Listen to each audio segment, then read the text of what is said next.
Waiter! Yes, sir. Tapos na po ba kayo? Magbabayad na ako. Eto pala. Tsaka, eto nga pala yung tip mo. Eto. 5 piso? Ba, sir? Kapal naman mukha nyo. 5 piso ibibigay mo? Pagkatapos na maganda yung service ko sa inyo? Tapos ito lang? Kaya naman pala ganyan yung itsura mo kasi kuripot ka. Pangit mo na nga, wala ka pang pera. Alam mo ko sa'yo, umalis ka na lang. Kasi nagsasaya ka na ng oras dito. Kain-kain dito, wala nang bibigay. Bihira. Hello ma'am, good morning po. Ma'am, nag-enjoy po ba kayo sa food niyo? Yeah, masarap naman. Magkano bill ko? Bali 500 pesos po. 500? Eto. Tip mo. Oo ma'am, malaki na ito ma'am. Ano? Okay lang yan. Deserve mo yan. Maganda yung customer service mo. Thank you ha. Okay ma'am, thank you po. Laki naman ng tip sa akin ni ma'am. Akin na yan. Dapat yung malalaking tip, sa akin yung napupunta. Teka lang Francis Ako nag-asikaso kay ma'am Kahit na. Ito sa'yo. 5 piso.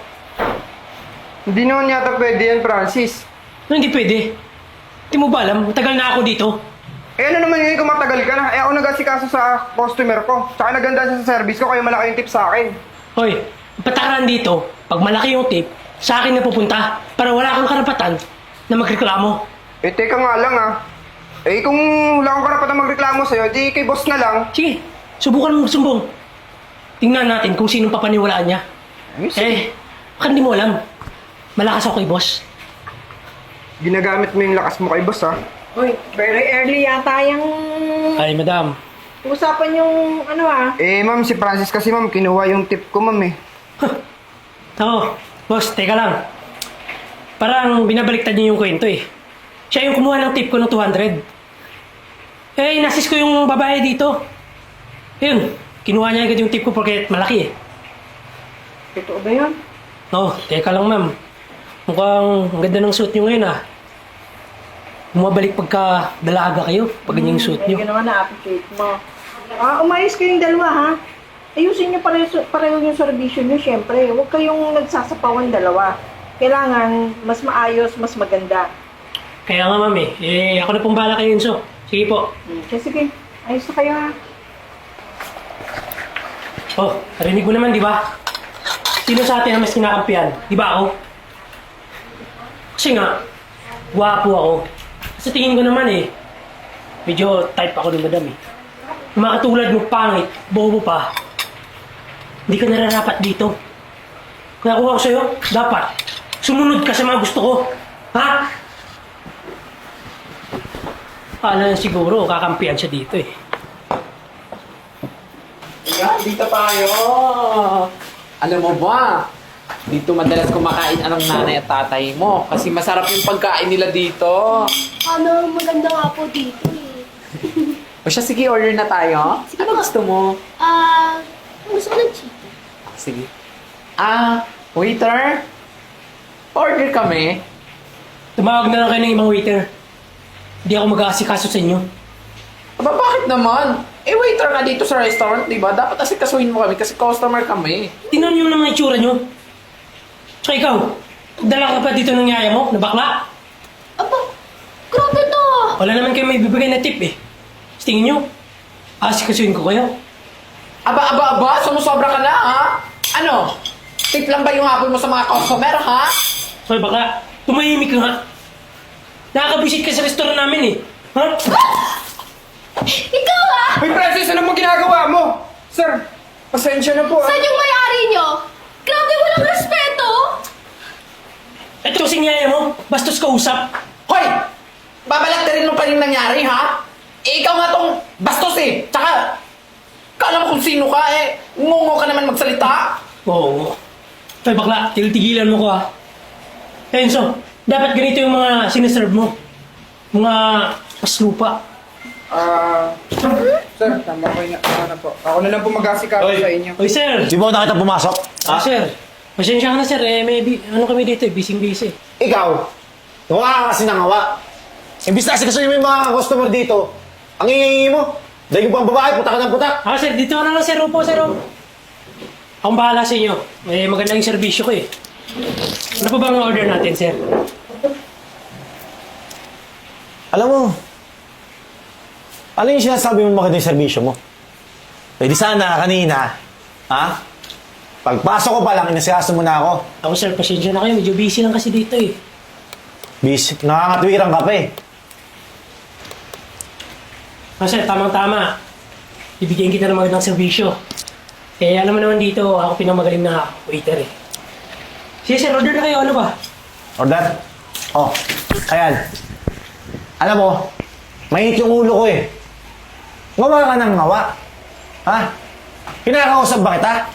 Umorder ba ako sa'yo? Ha? Alam mo, gawin mo. Malis ka man sa harapan ko. At pagbalik mo, bigay mo sa akin yung masarap na pagkain. Dahil kahit magkano pa yan, kaya kong bayaran yan. Malis ka sa harapan ko.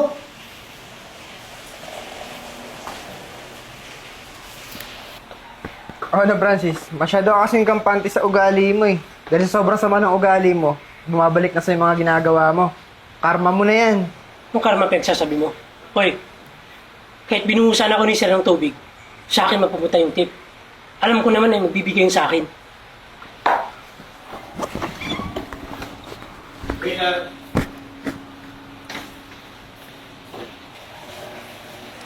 Yes, sir. Magkano yan? So, 500 lang po, sir. Oh, Sir, teka lang. Yung tip ko po. alam mo, ang tigas ng mukha mo eh, no?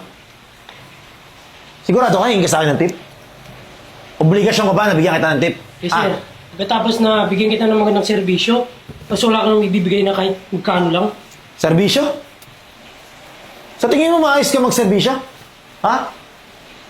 Hoy, alam mo, kung magbibigay man ako ng tip, hindi sa'yo yun. At isa pa, waiter ka lang dito, di ba? Parang nangangas mo. Hindi mo ba ako kilala? Ha? Baka gusto mo patanggal kita dito. Yes, sir. Teka lang.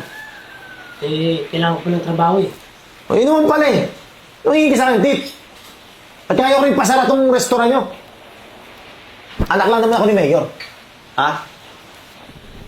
Alam mo, yung ganyang attitude mo, hindi ubra sa restaurant na to. Lalong-lalo na kung ako yung kaharap mo.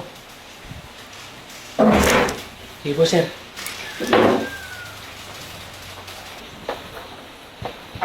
Ma'am sir, pasensya na po kayo. Natagalan ko yung tubig ah. Ay nako, okay lang kasi kanina sarap ng pagkain na sinerve mo sa amin ha. Nag-enjoy po ba kayo? Nag-enjoy ka ba? Oo, syempre.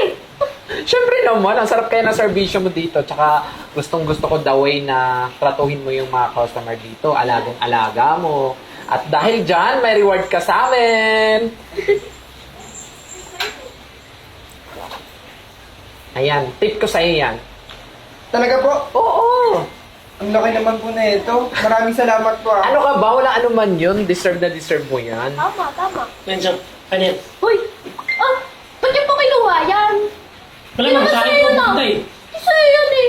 Dito yung sa waiter na mabait to, hindi tulad sa'yo. At ang yun dito sa amin.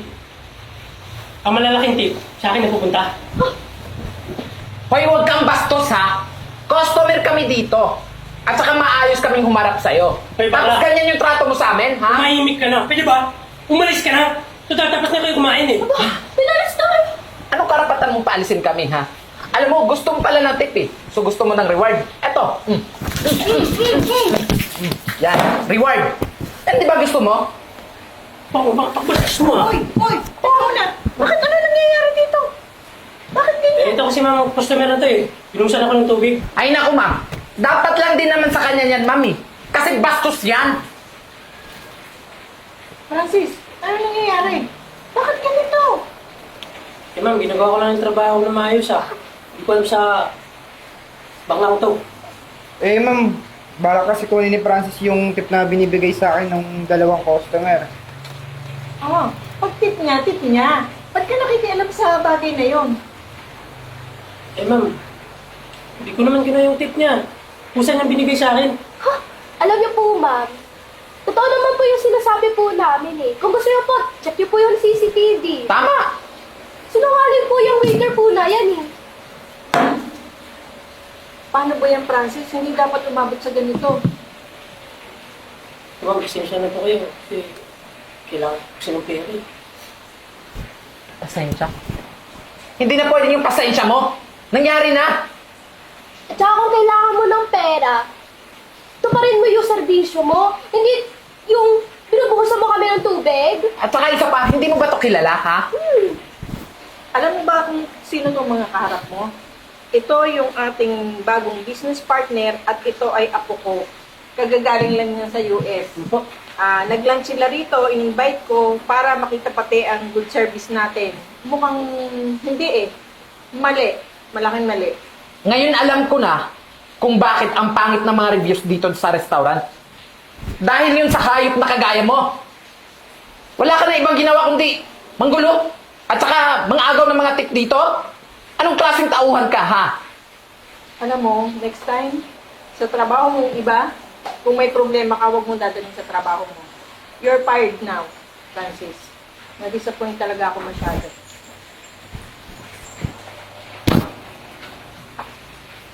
Barumbado. Sa ngayon, nalalaman ko at naintindihan ko ng lahat, Enzo, pagpasensyahan mo ako ha. At gusto ko pating i-welcome mo ng maganda itong aking apo dito sa resto natin. At dahil dyan, dahil nakitaan kita ng maayos na serbisyo dito sa restaurant, bibigyan kita ng gantimpala. Ipo-promote kita bilang supervisor dito sa restaurant natin. Talaga po? Yay! O, paano yan? Ngayon pa lang. Maraming salamat po. Congratulations. Saka alam mo, deserve mo din naman yan. Ayan niya po, ayusin ko po yung trabaho ko dito para po bumalik yung sigla ng restaurant natin at bumalik po yung mga dating customer. Ayun. Yun yung kailangan namin dito. Masipag at mabait na staff. Salamat po ulit. Welcome na welcome ka dito. Opo, pero Lola, sa susunod, pumili naman po kayo ng mabait na waiter, katulad po ni... Oo. Si Marimar. Ayan, for today's video, ito lang din ang masasabi ko mga langga. Ang susi ng kayamanan ay tayo. Okay. Mahalin natin yung ating trabaho. Mahirap man o mayaman, dapat wala tayong pinipili. 'Di ba? Kasi ang susi ng ating tagumpay, kung gaano tayo kabait sa ating kapwa, karespeto sa ating kapwa.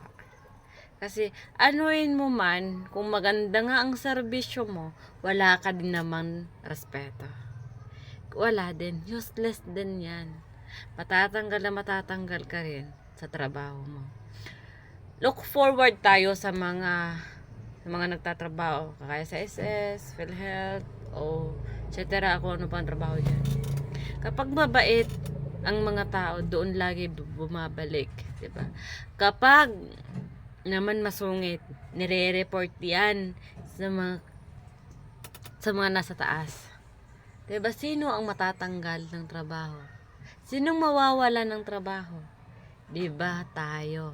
Kaya, ugaliin po natin na maganda ang pakikitungo natin sa ating kapwa. Dahil ang kayamanan lang ng lahat ay tayo. Kung paano tayo respeto sa kapwa. Kaya sana maraming natutunan kayo sa video na to. Kaya for today's video, kung nagustuhan ng video na to, huwag kalimutan i-share and follow na din ako. Have a good day.